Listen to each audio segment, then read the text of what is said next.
Hello and welcome to Live Fit, Ignite Change, where together, as a community, we inspire each other to live a fit life, ignite the change we wish to see, and thrive in all areas of life. Wow, what an episode we have today with Mark Sisson. If you've been part of the health and fitness community, you know Mark, as he's had the #1 ranked fitness blog in the world for a decade, Mark's Daily Apple, and a host of New York Times best-selling books, and is founder of Primal Kitchen. Today, we cover what Mark calls the holy grail of diet, metabolic flexibility. We also go into when and what to eat for your first meal of the day, how grains may be hurting you, and how you can best fuel your body for performance. Which parts of the keto diet and intermittent fasting make sense, and how to see what works for you. Also, what you may be missing out on if you're not taking in enough collagen, and how we've partnered with Mark's personalized health coaching program to make our Fit Life Challenge even better on supporting busy, on-the-go professionals in their journey to live fit and ignite the change they wish to see. Changing our world does not happen at once. It does not happen alone. It takes a committed group to be the change we wish to see. So together, we rise above negative influences to lead by example, making a positive impact at home and around the world. You can learn more, join us, and get show notes at livefitignitechange.com, or for short, livefic.com. All right, here we go. This episode is actually a combination of a couple conversations with Mark and one that was a live session with our team at DOP Capital on Living Fully Day. Mark will also be speaking at our upcoming Health, Wellbeing, and Longevity Summit in Puerto Rico in November. I'll also be speaking there along with some of the top health, fitness, and longevity minds in the world, including Dr. Harari, who wrote Life Force with Tony Robbins, Nick Buettner from Blue Zones, Amanda Holmes, CEO of Chet Holmes International, who was on episode 4 of this podcast, and many more. It will be an incredible event, and you can find out more on that and all the amazing resources and tips and tricks that we go into that Mark shares in this episode in our show notes at livefitignitechange.com/Sisson. So, most people know Mark, but for those who don't, Mark is a New York Times bestselling author of numerous books, including The Primal Blueprint, which was credited with turbocharging the growth of the primal paleo movement back in 2009. And then in 2017, his book, The Keto Reset, reached #1 overall in all of Amazon. He's the publisher of Mark's Daily Apple, the #1 ranked blog for over a decade in its health and fitness category, and is the founder of Primal Nutrition and Primal Kitchen. Also, personally, as our family is in the process of launching our InRive performance nutrition brand, which you heard about in episode 7, it's been wonderful getting advice from Mark as we go through that process. So let's dive in to the conversation. Hello, Mark. There you are. How's it going? Good. You? Doing great. Thanks for joining us. Sure. Well, welcome back. Hopefully you had a great time in south of France, right? Yeah. Well, we were in Tuscany, okay, ready for a week. Awesome. What a time. Yeah. Gorgeous spot.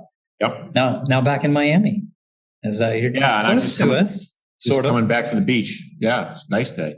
Oh, no. Hopefully we didn't bring you in from the beach. Got other it's okay. I fun stuff to do too. long day. Did a nice hour and a half fat bike ride on the sand. So nice. kind of fried from that in a good way. Yes, absolutely. Awesome. And I'd love to hear too, before we dive into what's next for you. I mean, obviously we know your involvement, Primal Kitchen, you're still involved there. Our Coaching Institute, Mark's Daily Apple, still rolling. I think just that concept of we love to support our investors, you in any way. Kind of hear what's next. Is there anything we could do there to support? I'm as you said, I'm still involved with Primal Kitchen. That's kind of a fun involvement because it doesn't require much. I'm just sort of the idea guy and face of the brand. The Primal Health Coach Institute is something that I've been involved with for a bunch of years. So on the one hand, we have the coaching program. We put about 5,000 coaches through this so far. And then on the other hand, we have kind of the more the retail part of it, if you will, where, as I say, we've got companies that are coming to us and saying, look, we want to take care of employees. We want somebody look after them in a way that we feel comfortable with in terms of lifestyle procedure, which isn't just, diet and exercise, but sleep and stress management and sun exposure and play and all the things that we sort of talk about in the thing. So that's exciting to me. And that's going great. All right. So you'll hear more about that later. And as we discussed in other podcasts, we'd been running the Fit Life Challenge for years and recently upgraded to what we called Fit Life Challenge 2.0 by bringing in Mark's health coaches to really take the challenge to the next level. We'll also link to more on that challenge and how you can get access to many of the initial resources for free in the show notes for this episode at livefitignitechange.com/Sisson. For now, let's dive into the live session with Mark. This was recorded at DOP's Living Fully Day. This is a day devoted to live fully in all aspects of life, the 8 Fs, as we call them: family, friends, faith, fitness, finances, freedom, fulfillment, and fun. With sessions on goal setting, proper nutrition, meditation, yoga, financial well-being, games, workouts, and much more. And it's not just a day. It's really about living fully each and every day. So it kicks off groups that follow up throughout the year. And it was pretty awesome having Mark at this day. My mic wasn't perfect for this, so I've re-recorded some of the questions. So here it is. Next section of Living Fully Day. We've been having an awesome day. I am super excited about this. And I think of everybody that I've heard from is like how much everybody wanted to come see Mark Sisson today. It's like, can I be in that session? Can I be in that session? Of course. Everybody can be. And this is really super exciting for me. I mean, I was telling the story this morning. I started the Fit Life Challenge at our CrossFit gym like 7 years ago. And much of the information on that day was based on Mark's Daily Apple and the stuff that he had at the time. Mark has since gone on to have the Primal Blueprint, Primal Kitchen, and about 10 other books, and they're great. And it's been a pleasure talking to Mark recently. He's one of the investors here at DOP, and just what an incredible guy. And to have you come on and join us today, Mark, I can't thank you enough. I'm going to stop sharing my screen and turn it over to you. I know you want to talk about metabolic flexibility and then all the stuff that leads to vitality and life from that. And then we'll open up for Q&A for a little bit too. So Mark, the floor is yours. Thank you for being here. Thank you so much. Thank you for inviting me. I was a little freaked out there. I couldn't hear you for 5 minutes. So can you guys hear me okay? We hear you great. All right, good. I'm trying to figure out how I can compress what I want to say today, a 2-day seminar, into some sound bites that are going to be half an hour or so. But I did want to leave you with some points to consider as you go forward as people who are involved in not just DLP and living your life, but with families and with other parts of life that comprise a totality.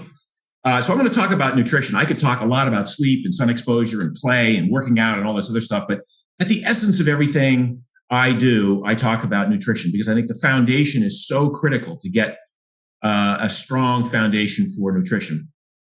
And one of the first things I want to say is, don't get me wrong, I love to eat. And so I make a point of making sure that every bite of food I put in my mouth tastes great.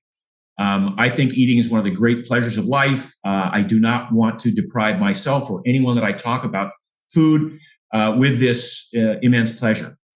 Having said that, I realized a couple of years ago that, we just eat too much. And that's a problem for a lot of people. And whether or not it manifests itself in becoming overweight or pain, it also can manifest itself in certain sort of undiagnosed disease states, increased insulin insensitivity, metabolic syndrome, type 2 diabetes, propensity for cancer, things sometimes that you don't even see, but are manifesting slowly as a result of some of the food choices we make. Now, in this sort of epiphany I had about eating too much, I realized that some of the biggest issues are like appetite. Okay, you eat too much. All right, great. How do you combat that? Because I've got an appetite, I've got hunger, I've got cravings.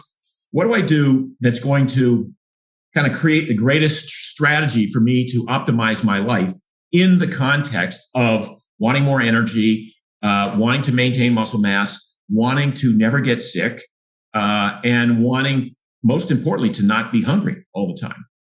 And what we see over the past few decades is sort of a direction led by our government that says, we want to eat multiple small meals throughout the day. We want to eat, a carbohydrate or grain-based diet. We want to cut back on fats. We want to cut back on salt. That's the latest one that just came out. And this has not worked for a large number of people. So in the years that I've been studying and I've been researching and writing about this topic, I've kind of gone from the primal blueprint, which is a paleo diet, into experimenting with the keto diet, experimenting with time-restricted eating or intermittent fasting. And once you cut through all of the numbers, the macros, how much protein, how much fat, how much carbohydrate, how many calories, when should I eat, how often should I eat, how much water should I drink? When you cut through all of this, you come to a basic sort of commonality, which I call the holy grail of diet. And that is what I call achieving metabolic flexibility. Now, what does that mean? Metabolic flexibility means that you derive energy throughout the day from whatever source of calories is available. It could be the food on your plate, could be the carbohydrates on your plate, could be the glycogen in your muscles, could be the glucose in your bloodstream. It could be the fat on your plate of food. It could be the fat stored on your body. It could be ketones that your liver makes. When you have metabolic flexibility, your body can draw upon all of these energy resources. And over time, several things happen. First of all, you tend to burn off your own stored body fat. So you tend to trend toward what we call an ideal body composition. Now that's phenomenal. Second of all, you unburden yourself of having to eat glucose every couple of hours, carbohydrates every few hours because of energy swings throughout the day or because of dips in blood sugar. This sort of dissipates, it goes away. Your hunger, your appetite, your cravings, they dissipate. And so you're not so compelled to want to be near food and eat food and schedule your meetings around the next meal. When you achieve metabolic flexibility, you sort of come to this realization that you were designed, you were evolved as a human being to eat. And unfortunately, you're wired to overeat. That's part of the legacy of being a human evolving in 2.5 million years of evolution when food was mostly scarce. So we are built to store energy in the form of fat. And if you think about it, it's an awesome, awesome tool. The problem is we're also designed to take that fat out of storage and combust it and burn it as fuel when there is no food around. Obviously, the problem today is we're bombarded with food everywhere we go. So to chime in here for a minute, this is so true. Our bodies were simply not made to have all of this food around all the time, and certainly not all the sugars, processed foods, and the grains that have been modified over time. And that's why in the Fit Life Challenge, we talk about coming up with the empowering alternatives to find foods that you love without all the bad stuff. So to continue, the next question, how would somebody achieve metabolic flexibility? What is the dietary strategy? Well, there are several. You could cut carbs. By cutting carbs, which means cutting sugar, sugary treats, bread, pasta, cereals, and kind of limiting your menu, if you will, to meat, fish, fowl, eggs, nuts, seeds, vegetables, a little bit of fruit, maybe some starchy tubers once in a while. When you eliminate carbohydrates like that, given any sort of eating strategy, whether it's 3 meals a day or 2 meals a day or skipping meals, the body very quickly gets the message that it's not going to be getting a lot of carbohydrate. It's not going to be getting a lot of this food that turns into glucose and gets stored in your muscles as glycogen. And so the body says, oh, we have a plan for that. We can take body fat out of storage. We can combust it in the muscles. We can burn it as fuel and eliminate the need to eat for long periods of time. So this one strategy of just cutting out carbs has been a very successful and effective strategy for a lot of people. Now, another way, if you want to go a step further down that road, would be keto. Keto is basically an eating strategy where you really do eliminate carbs to a great extent. And in so doing, the body starts to, again, get this message that there are not going to be a lot of carbs. And the brain, which is used to historically deriving energy from blood glucose, if you've been dependent on carbohydrates your whole life as part of your diet, you know what it's like to skip a meal or to go 4 or 5 hours without eating. You get lightheaded, woozy, you feel dizzy, you don't feel yourself, you get hangry. All of those are manifestations of low blood sugar and low blood glucose. And that's the brain going, where's my fuel? Like, what did you do with my fuel? Well, after a few days of this sort of deprivation, if you will, of carbohydrates, the brain says, hey, I got a plan for that. I can burn ketones. And this is one of the most elegant things about human anatomy and human biophysiology. And that is that your body can take fat out of storage. It can burn some of that fat for fuel in the muscles, but it can also convert some of that fat in the liver to ketones, which I would call the fourth fuel of the human body. And the brain can do very nicely on ketones. In fact, the brain prefers ketones over carbohydrate in many cases. And so as you become what we call fat adapted and keto adapted, your requirement for carbohydrate drops, your hunger, your appetite, and your cravings for carbohydrate recede. And you come to this amazing space where you realize that you can skip a meal with no adverse effects at all. You either by design intentionally or by mistake. A flight got delayed and now you're flying for 8 hours or 5 hours without eating. Not a problem. The brain thrives in this kind of environment if you've developed metabolic flexibility. So one way is to cut carbs. Another way is keto. Another way, sort of a combination of the two, is to get to the point where you're so good at burning fat, you choose to skip a meal every day. And you eat in what I call a compressed eating window. So when my latest book is called 2 Meals a Day, and it basically describes the process of realizing, first of all, that breakfast is not the most important meal of the day. In fact, it's for a lot of people who are metabolically flexible, it's like a waste of time and it's too much food. So you get to the point where you're now doing 2 meals a day, sometimes 1 meal a day, and you become flexible with how you eat. This is another strategy. And yet another version of that would be to fast every, 1 day every week. So eat from your last meal would be one evening, and then you'd go an entire 24-hour period without eating and eat the next day at the same time. Important to realize that I am not suggesting that you hammer your way through this, that you beat yourself up, that you force yourself to be hungry. In order to get to that sort of a situation, you have to train. You have to eat in a certain way that prompts your body to make more mitochondria where the fat burns, to prompt your body to want to build more enzymes to take fat out of storage and send it to the various areas where it will use it as fuel. Chiming in again real quick here. We always say that every body is different, meaning everyone's body is different. So you have to find what works for you. But there are certainly commonalities, and it's about finding the foods that will fuel your body.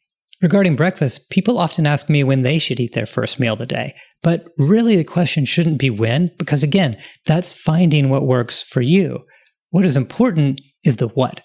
Making your first meal of the day when you break your fast filled with good fats, good proteins. And again, we'll link to all of these checklist, meal plans, etc. in the show notes at livefitignitechange.com/Sisson. And as we continue with Mark and 2 meals a day, he typically eats about 1 p.m. and 7 p.m. And some find it better to eat soon after they wake up and then stop eating earlier in the day. For me, currently, as I'm doing a muscle building and weight gaining program with my son, I can't get nearly enough calories in 2 meals a day. So I'm testing out eating 3 meals at about 10 a.m., 2:30 p.m., and 7 with the family. So I'm getting in what I need to gain and still hitting that 12 to 16 hour window that studies have shown allow the optimal time for your body to make more mitochondria. And I'll keep testing and change again if I find something even better.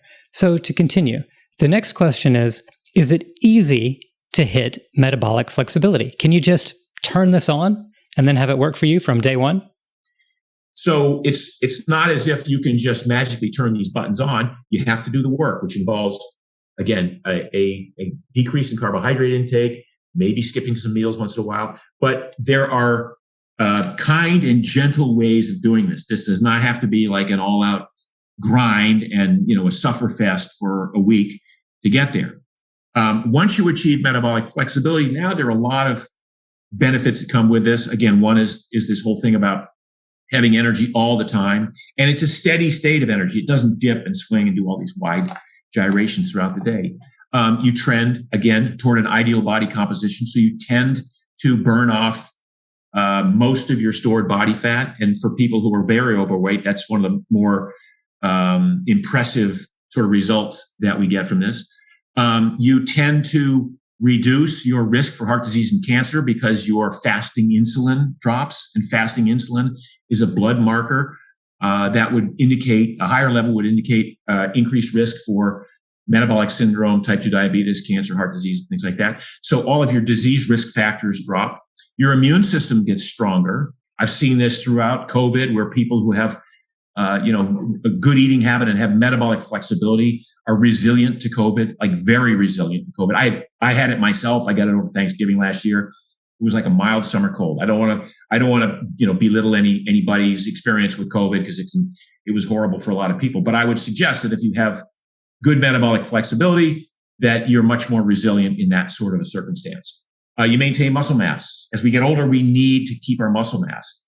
People who tend to be more in favor of eating a lot of carbohydrates on a day in, day out basis tend over time to lose their muscle mass a little bit quicker. We call this sarcopenia. So, I could ramble on again for 2 days, but the point is, if you can achieve metabolic flexibility through any one of these strategies, and you can actually do it as a vegetarian. It's not as easy, but you can do it. If you can achieve this metabolic flexibility, then you have achieved what I think is probably the cornerstone of a very healthy lifestyle. So with that, Patrick, if you have any questions or anything. Awesome. Thank you, Mark. We did have a couple that came in initially, but I will open it up to the group if anyone had any in the chat box, or if you want to shout it out here in the room, we've got a mic too. If someone would do that, if not, I'll dive into a couple ones. I'm going to go ahead with the one that was asked. Okay, we'll start with that one, but if anyone else has them, go ahead and put it in. So one of the questions, this came in to me, and it was actually pretty interesting. I'd actually like to get your answer on it, because we were talking about this diet, particularly primal keto, and the reason that grains were not needed.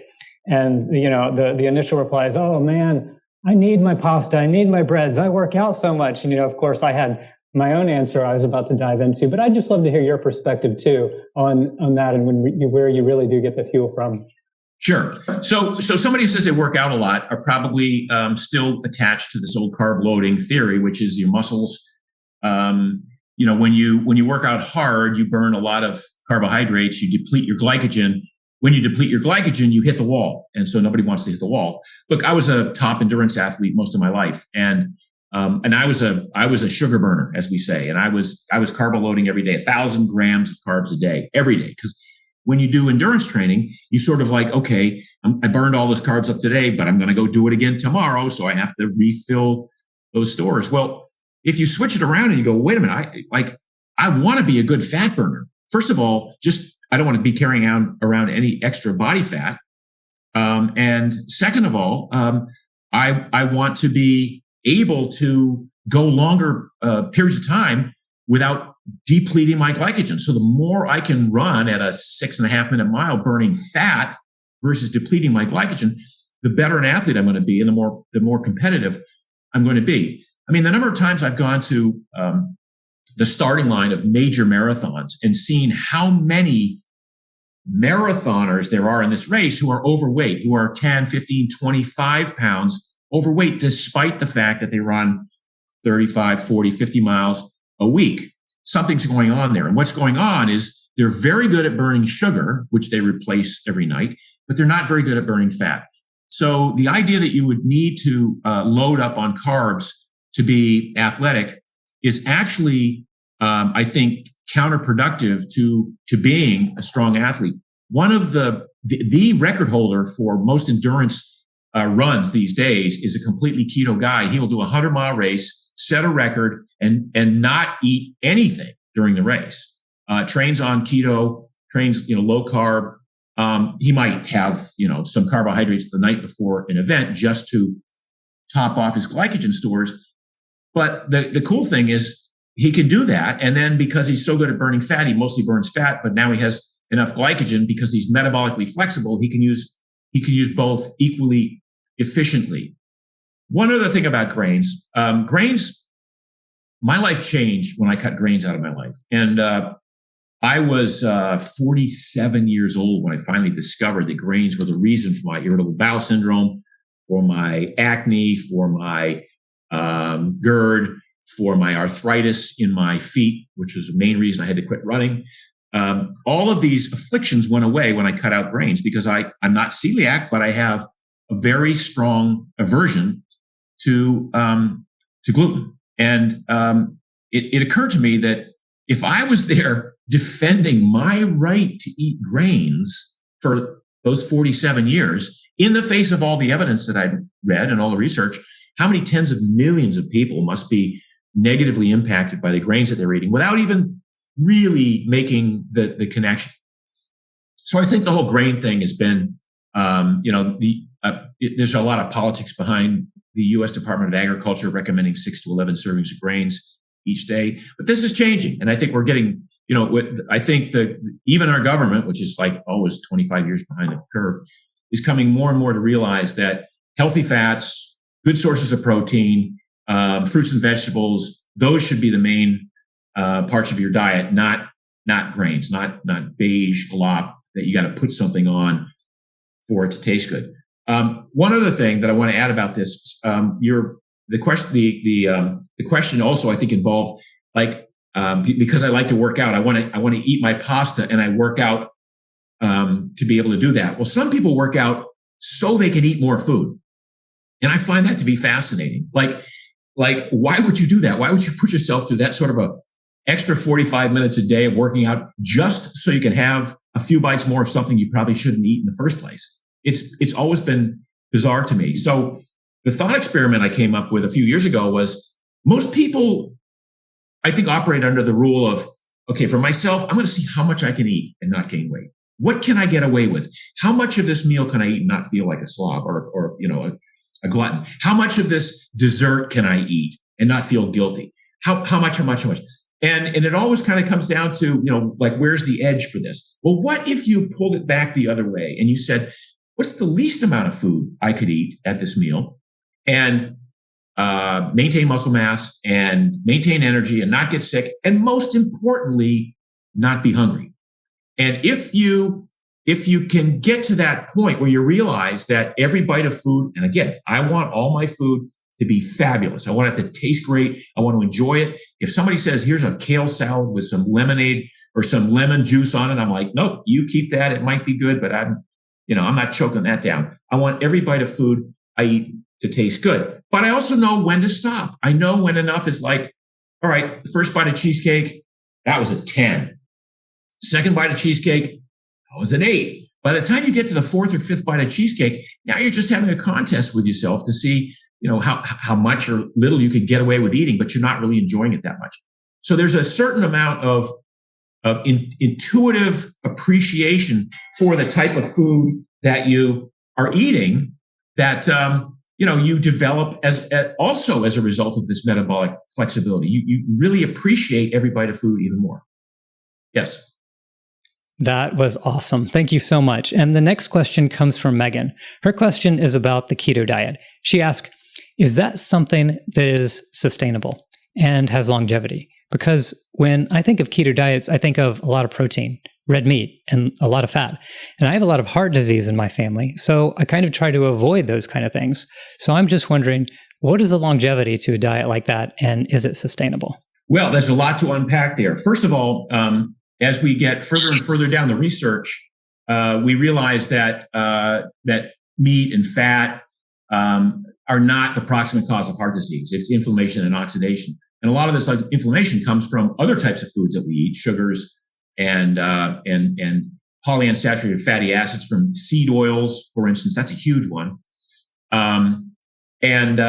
So I think a lot of times we hold the whole heart disease theory off there as like, well, I can't do the keto because this runs in my family. Well, there's probably a lot that you could do with a keto type diet that would enhance your health and probably reduce your risk even further for that. Now, is a ketogenic diet sustainable? It is. I know people have done it for a while. I don't do it. I use keto as a tool. So keto is one of the strategies I use to maintain my metabolic flexibility. For example, I might go 4 or 5 days of just eating keto, and by choice. I'm not even by choice, by design, by like, oh, I just look back and then the last 3 or 4 days, I had steak, I had fish, I had chicken, I had some vegetables, I had some wine, but I didn't have bread, didn't have pasta, I was keto for those 3 or 4 or 5 days. However, I just got back from Tuscany, Italy. Are you kidding me? I'm not going to eat pasta in Tuscany. I had bread, I had pasta, had pizza. Didn't have a lot of it, but I'm just saying I didn't. I wasn't thinking, oh, I'm going to lose my keto card. I'm going to get kicked out of keto because I'm eating these. No, what I did was I said, okay, I spent all this time orchestrating my life around developing metabolic flexibility, whether it was the days that I ate keto, whether it was the times I chose not to eat a meal. But now I get to benefit from this flexibility by having some pizza or having some pasta with cream sauce or having this amazing piece of bread with butter and not feeling guilty, not feeling bad. I mean, some people who are mostly keto, if they have a bunch of bread or pasta, they feel like crap. Well, that's not metabolic flexibility. That's being so tied to keto in a lifestyle that it's messed you up on the other side. So I just use keto as one of the many arrows in my quiver, one of the tools in my toolbox to maintain metabolic flexibility. That makes sense. So it's a balance. It's a balancing act, kind of. It is, but the beauty is when you know all these variables, you can simply you don't have to think about it. You just do it, and it comes naturally. It's intuitive by the time you finally get around to this. It's not like you have a plan for the day or you have a weekly schedule with the macros and things. No, it literally happens organically and intuitively, which is I think what life is all about. And I agree. It's great when it becomes a natural way of life. We always like to say it's not a diet, it's a lifestyle. And real quick on keto, just to add, there's a healthy way to do it and an unhealthy way. And what Mark's talking about has been the good way. Yet some just try to stay in ketosis by eating fat bombs and other unhealthy fat foods. And that's really not the way to go. And it's been shown that that can be harmful for long periods of time, especially for women in their reproductive years. So this comes back to, like everything, finding what works for you and eating what works to fuel your body. Speaking of fueling your body, a question came in on the chat on collagen supplements. And I actually use the Primal Kitchen collagen drink mix, so I know and appreciate your thoughts on collagen. Yet, I'd love for you to share your thoughts with the group. Well, I consider collagen the fourth macronutrient after fat, protein, and carbohydrate, because I think collagen is a specific type of protein that you don't get from meat. You don't get it from the flesh of an animal. You get it from skin and gristle and bones and eating nose to tail. And since most of us over the years have sort of gotten away from this nose to tail eating and only eat the choice cuts of beef, for the last 20 years, we've been sort of, we've kept collagen, good sources of collagen out of our diet. So one of the reasons I developed a collagen supplement was I realized for myself I wasn't getting enough collagen. I'm not a big fan of bone broth. I drink it once in a while. Collagen used to be Jell-O was a good source of collagen for kids. This gelatin. Many of you probably had parents, mothers who used Knox gelatin for her fingernails and hair. We don't see those anymore. So there's not a real good source of collagen other than collagen supplementation now. And I have to say, I had a series of years where I had a bad Achilles tendinosis that was not resolving. And I was recommended that I get surgery, which I was not going to do. And I started supplementing with a lot of collagen, like 30 or 40 grams a day. And the tendinosis that I had for like 18 months went away in about 3 months. So I became a huge fan of collagen, realizing that my body was because I didn't give it the raw materials to repair the tendon issues in the Achilles, it went to plan B, which is to build scar tissue. Well, I didn't want scar tissue. I wanted a rebuilt tendon tissue. So that's really, I'm a huge fan of collagen supplementation. Awesome. Thank you. And then to wrap up, I guess for the last, maybe I'll make it a two-part question, because there was a question that came in here for those like that. I see the question in the chat box, what book should we start with? And I think related to that, your latest book right now is 2 meals a day. And for the question that came in from someone was like, okay, I'm actually looking to gain weight and I don't want to be restricting my carbs. Can I eat more and try to, or not restricting carbs, but restricting overall? Like, can I eat more? So in that thought, what your thought would be related to that, if you're trying to gain weight, and then what book to start with? Yeah, great question. So when you want to gain weight, obviously you want to gain muscle. You don't want to gain fat. It just does you no good. So you want to gain muscle. So in that case, I would be eating more, certainly more calories, more protein. But the major issue in gaining weight is you must sort of trick your body into wanting to build muscle. And that means you have to go to the gym and lift heavy weights. So there's a lot of weight training involved in putting muscle on. And then I would make it a very protein-centric diet. I would pay attention to my healthy fats. And then for the carbs, I wouldn't restrict carbs, but maybe I'd even stay away from like the green leafy carbs and maybe I'd go to sweet potatoes, rutabagas, turnips, things like that for the carbs. So if you're trying to gain weight, there will be a point at which your genetics, your familial genetics will say, we're done. I fight to keep my weight on. I'm basically should be 150-pound guy and I weigh 169 and I have to fight to keep it on. And I say that because my dad weighed, he was my height and weighed in the 140s. My two brothers don't weigh very much, but they don't lift weights. So I lift a lot, and that helps. And I eat protein, substantially. But I don't want to gain fat. So I would rather put a little bit of muscle on and not gain fat than put, a lot of weight on and have much of it be body fat. Awesome.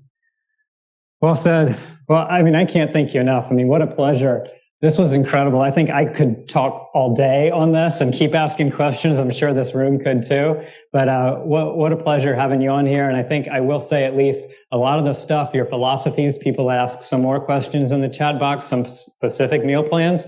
And really, we're going right into the next session, which I'm talking about is how to live fit with vitality, and we lead into the Fit Life Challenge. And a lot of that kind of stuff, it has many of the things that Mark had recommended. So you'll get more of it as we move right into that. But first off, truly just really want to thank you for being here today and all that you've done, not only today, but in this industry, giving us the books, giving us the tools, the talent, basically everything to be able to follow and live healthier lives. So thank you. Thank you, Patrick. And thanks for having me. Yeah. And Primal Blueprint is the #1 book. And then 2 meals a day. So those are the two I get. Primal Blueprint and 2 meals a day. Thank you. Thanks, everyone. Awesome. Thank you, Mark. Wow. How was that? Pretty incredible, right? Wow, so much information packed in there. And I certainly hope it sheds a little light on what you can do to fuel your body with the right foods to live with vitality. Mark has devoted his life to reading research studies and tried it on himself, and I've done the same, following his lead and finding what works for me. Similarly, it's these methods that form the basis of our Fit Life Challenge that have helped hundreds of people get fit in a fun, supportive environment since 2016. As mentioned earlier, we recently improved the challenge, partnering with Mark's firm to bring personalized health coaching to the challenge, which really brought it to the next level and helped to continue to deliver those amazing results, which you heard about in episode 7. All of that info is at fitlifechallenge.com, and all of the information from this episode, along with how to get access to the checklist and meal plans, will all be added to the show notes for this episode at livefitignitechange.com/Sisson.